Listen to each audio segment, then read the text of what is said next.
The Epistle to the Hebrews is perhaps one of the most important New Testament books from the perspective of showing Christians how the New Covenant, the New Testament, relates to the Old. One of the themes that comes across constantly is Jesus is better. The word better shows up more often in Hebrews than in any other book. In chapter 1, he's better than the angels. In chapter 3, he's better than Moses. In chapter 4, he's better than Aaron, 4 and 5. In chapter 7, his priesthood is better than that of Levi. In chapter 8, his covenant is better than the old covenant. In chapter 9, his sacrifice and his sanctuary, his temple is better than that of the old covenant, and so on all the way through the book. Jesus is better, Jesus is better. I suppose a picky person could say, why don't we just read Jesus is best and be done with it? It's true that the superlative best is stronger than the comparative better.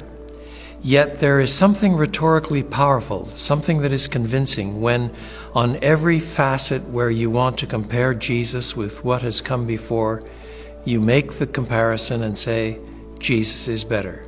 He's better here, and he's better here, and he's better here, and he's better here. That's somehow rhetorically more powerful than simply saying in the abstract, Jesus is best. Now, the chapter begins with a 4-verse intro, an introduction. And this introduction announces some of the themes that come up through the rest of the book. Let me run through these 4 verses rather quickly so that you see what I mean. In the past, that is, at the time of the Old Testament, God spoke to our ancestors through the prophets at many times and in various ways. He spoke through visions, through oracles, through the burning bush, through the 10 Commandments, through laments, through the experiences of people like David when he writes Psalm 23. And many times and in various ways, he spoke to the ancestors through the prophets. But in these last days, he has spoken to us by his Son. So over against all previous revelation is the Son revelation. Jesus is better. And this Son is his heir. He is also the one through whom God reigns. All of God's sovereign sweep is exercised through Jesus. That's something also that 1 Corinthians 15 says. All of God's sovereignty is mediated through Jesus, the ultimate heir of God. The Son is the radiance of God's glory. He's the shining of the shining. He's the light of the light. He's the effulgence, the radiance of the glory of God. God manifests himself in glory, and the supreme manifestation of that glory is his Son, Jesus Christ. And then that leads to the fact that the Son is at the Father's right hand.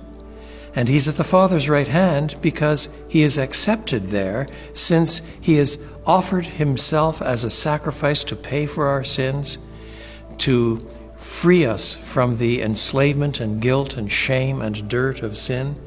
After he had provided purification for sins, he sat down at the right hand of the Majesty in heaven. And so he became as much superior to the angels, that is, he became superior to the angels through his sacrifice, as he already was superior to them by his name, that is, by his very being. He's superior to the angels by virtue of the fact that he is one with God. He is superior to the angels at a second time, as it were, by virtue of his sacrifice offered up on our behalf. Now, one more thing we should think about. Why does the author spend so much time demonstrating that Jesus is better than angels? Was anybody in the church actually doubting this? Was there somebody going around saying, well, I think on balance maybe Jesus is not better than the angels? No, that's not quite the point. The point is that in every generation there have been attempts to provide mediators, go-betweens, priests, kings, voices of authority other than Jesus.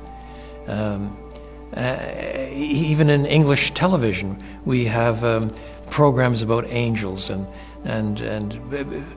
theories about Christians turning into angels when they get their wings and silliness of that sort. And it gets tied to maybe I can pray to one of my ancestors who will be able to help me because they're angels now, or something like this.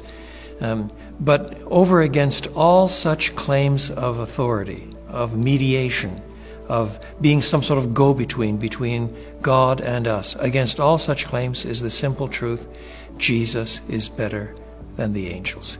He's better. We don't need some other mediator. We have Jesus.